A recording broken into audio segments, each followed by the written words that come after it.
Good afternoon, YouTube. Today I will make a video about the great Preston Manning, former leader of the Reform Party. And he had a talk today with Wendy Mesley on, I think, CBC News, about the current state of affairs in Canada and the worry about the future of the Conservative Party. Now, in previous videos, I talked about the need for a Reform Party in Canada again, to be reborn, because the Conservatives have become too generic, you could say, too much like... Here's the problem. Jordan Peterson hit it on the head a few years ago. He talked about people being afraid. So journalism censorship. He said he talked to the top 10 of 20 journalists in Canada about how they conduct their activity and print. You could say it's written journalism. And all 10 of them said that they were censoring themselves. Then when he talked to the Conservatives, they were also saying that they were censoring themselves out of fear of political correctness. They were afraid to sell to the public any pure conservative ideas for fear that they would be alienated and isolated from any political relevance, you could say. So it's a constant state of fear, suppression of the truth, censorship, as it were. So I was looking at that, and it's extremely troubling. It's extremely dangerous that a country that's so-called free society in Canada, which no longer exists, and that people are actually living in fear of telling the truth rather than try to say what they think.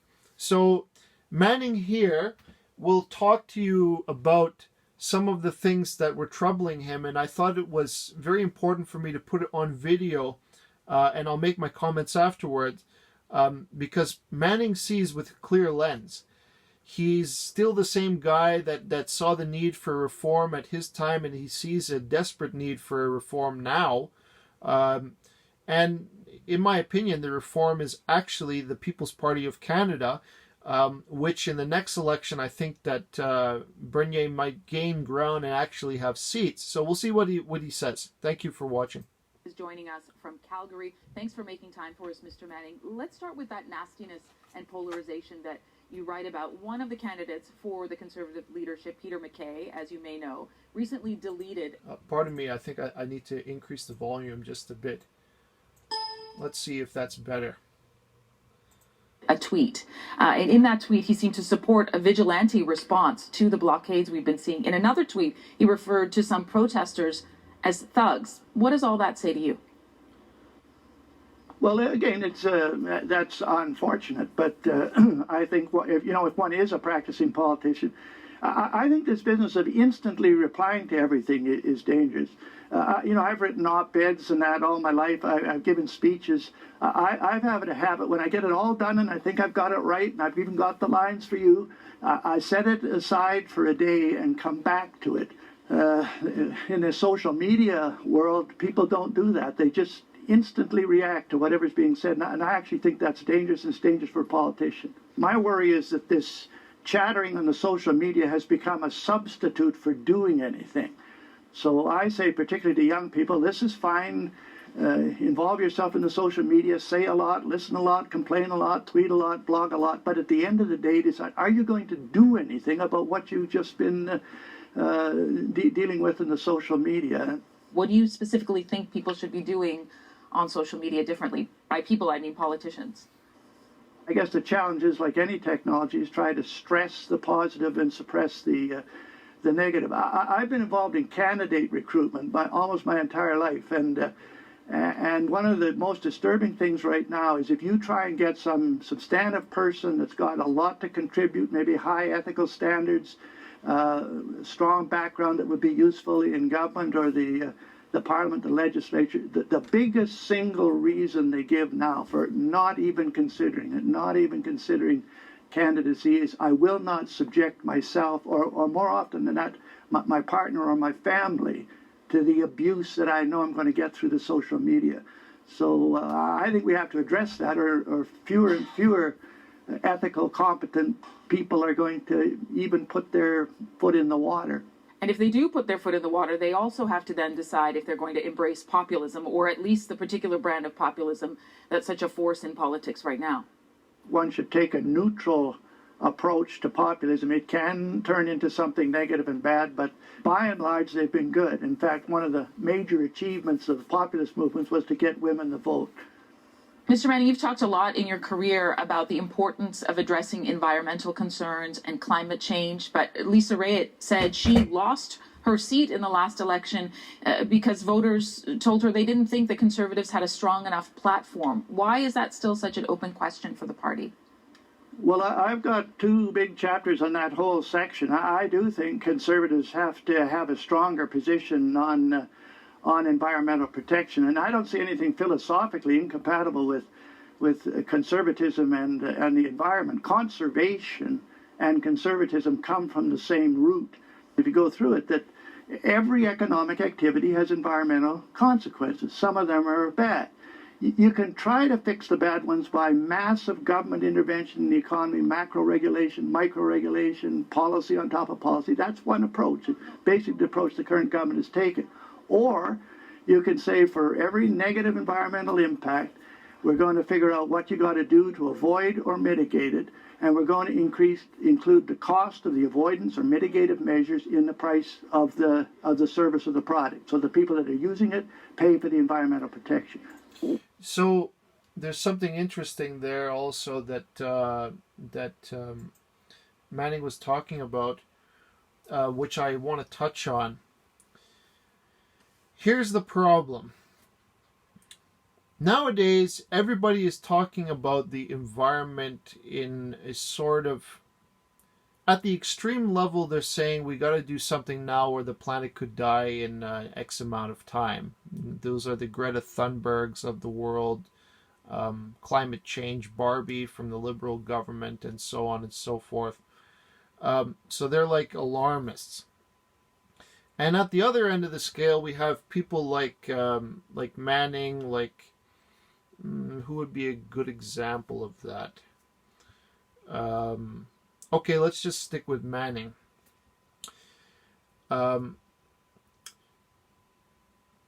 These are people that don't really believe in climate change at all. Maxime Bernier would be another one, actually. Jordan Peterson be another one. They love the environment because as Canadians, you're sort of brought up to love the environment and the desire to preserve nature and live in harmony with nature and so on. That's sort of like a cultural upbringing. The idea that we're stewards of the planet comes from a Catholic, you could call it command by God to look after that because as human beings we're temporal, so we have to be stewards of the planet and look after what we've been blessed with and so on. But what Peterson and Maxime is talking about a little bit, I don't know if Manning was going to say so, but to combat the extremism of the environmental radicals, you could say the green left, that have become extremely radicalized, you have to ask the question, who decided that the environment was such an important issue? How do we know that what we've achieved thus far isn't already a great success and that anything now is excess regulation? Where does it stop? And Manning, even what I see in this article is Manning is even afraid to say publicly, it's not really a legitimate thing, a legitimate question anymore. It's had its time, and now you could say that everything had a life, had a death also. So let's call it the lifespan of the environmental crisis will have its time, and it will die down. Essentially, it will become less of a media tool with overuse. So the idea is not really about climate change anymore. The idea is, how many people can we scare with the climate crisis? And how many people can we guilt, we can shame, and change the narrative with the climate crisis? So it's like Patrick Moore when he was saying, I left Greenpeace because the ideas of Greenpeace actually wanted to blame humanity, condemn humanity, and become radical extremists in favor of the political element, rather than focus on the environment. It's like that. So it became too radicalized for him. He left the movement, and he started combating the idea of the climate crisis any way that he could. So climate change is one issue in which you can't outright say climate change is not an issue. So many people would be offended by that notion. But at the same time, what people are forgetting is that's a form of censorship for people that want to speak about that issue. That's why it's become so out of balance and radicalized, because nobody has the guts to stand up and say, your issue is actually a non-issue. Humans are already doing, you can't say all they can, but a great job of because of the radicalization, you could say, but not really because of the radicalization. That's just people talking. But the people on the ground and the scientific development has done an absolute excellent job in making the industry more climate friendly, for lack of a better word, more environmentally friendly. When I look at Patrick Moore's work, he wants the carbon footprint to be larger because he says that the plants need carbon in order to survive, carbon dioxide, and the gas emissions are actually helpful to nature, which is contrary to the grand narrative. So this is back again to the element of fear, of censorship, where people are afraid to say a thing, and it may be true that they'll be alienated from all the rest if they say it. To say the truth, Jordan Peterson is like it's like he spoke the truth as he saw it, but he wasn't isolated, because part of what he was speaking about in truth actually was an element lost in people's lives, and he helped them to remember it. He helped them, you could say he helped people to remember their dignity, and their underlying truths that the school systems and essentially society itself was trying to suppress. So this article, I could say, was about truth, about the suppression of truth, and about grand narratives that are spoken now, that now suppress any dissent. Even this video probably would be condemned by many people, because people will not agree that I don't take the issue of climate change as seriously as others. To me, the environment is secondary to human progress. And the reason it is because humans, people, we have that dignity inside us. We have that life, that spirit. If you try to tell people, well, the environment is more important than your jobs. Okay, so then people are out of work, which literally happened in Alberta. What happens to the dignity of those people? Is that the price we have to pay for the radical idealism that the environmentalists possess. So I'm saying that even a great man like Manning is afraid to say in public, climate change is a non-issue. We've done everything that we could do to mitigate the climate problem, which is not really a problem. It's more like an invented issue. And people might say I'm delusional for saying that, but look at how it's acted itself out. Now that we have adopted the issue, the idea of, let's call it, acceptance of the grand narrative. There is a climate crisis. Okay, so we've acted it out. People have lost their jobs. The economy is in the trasher. Where is Canada's prosperity? Where has it gone?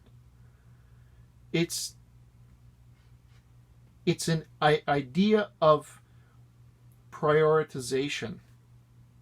So politically, to speak against the environment is taboo. To speak against environmental groups is taboo. But look at where it brought us. Wet'suwet'en became a powerful group in our ignorance because they attack on the let's call it the taboo issues that Trudeau's government has set up. Number one, you can't insult or stand against the Indigenous, or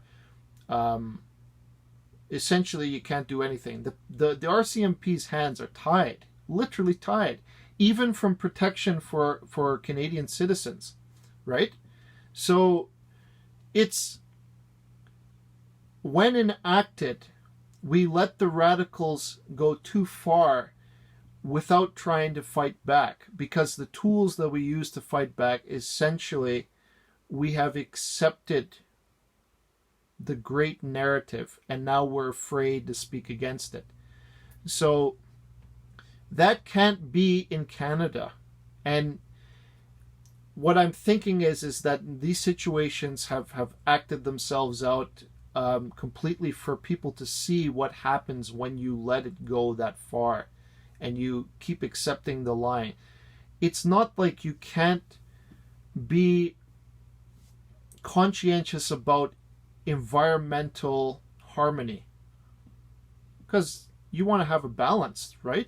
It's not like it's one or no, that's not exactly what I mean. Let's go it from a different perspective. If the Indigenous tried to block railways in the United States, what do you think Trump would do? It wouldn't even get to the level of Trump. The local authorities would lock them up, throw them in jail, and fine them. It wouldn't even be a question, right? If the Indigenous talked to Trump about, we want to take back these lands and we want you to name the state of California after so-called territory of Indigenous that used to live here, it's impossible. California is a bad example. I should use Texas instead. It's like this. This is how our country descended into chaos. We let political correctness and compassion blind us to common sense and judgment made in fundamental truth. So, and this is why the Conservatives now live in fear.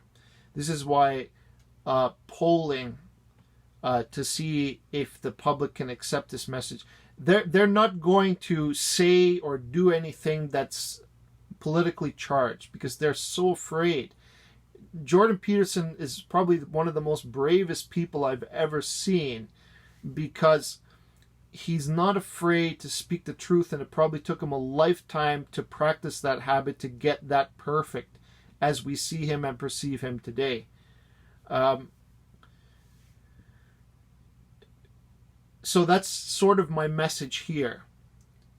I love nature, contrary to what people might say about me after I produce this video. I do. I have a deep love for nature, for animals, for the beauty of nature. You look at some of the areas that we have in Canada, it's breathtaking. It's like a paradise. I mean, I want to see that you know, but it's not greater than the dignity of human beings. If you prioritize and you look at the old narratives, human beings are at the top of the hierarchy, right? We are the stewards. You compare humans, you make it lower than this, lower than that. It can't work. It's you've seen the evidence already implemented in reality. It can't work. Our country itself is it's been taken hostage by radical groups because we ignore the truth. It's a simple fundamental truth, right? I go to meetings with aldermen all the time, and there are other elderly Canadians that speak about the environmental importance of preserving nature and whatnot. And it is a priority, but it's not the most important priority. And the moment that we start rethinking, reevaluating that stance, we'll understand that these radical environmental groups grew in the shadow of our ignorance and our compassion, and used it to make themselves extremely strong and more radicalized, growing in size, in threat, in danger. And unless we can get back to a more neutral environment where we can actually discuss both sides without fear, I don't see a future for Canada. It's very simple. Just look to the Americans. Under Obama, the Americans managed to forget prosperity, to forget their, you could say, the nationality, the pride of being an American. And when Trump came in, he reminded people of that kind of truth, you could say, and faithfully promised to restore balance and order, and he did. So I thank you for your time and attention. This video has already gotten a little bit long, covering a few topics that have been disturbing me for quite some time, but I felt very much that I wanted to share with you. So please comment below. I welcome anybody who wants to discuss the issue. Please subscribe if you like my content. So have a good day. Bye-bye.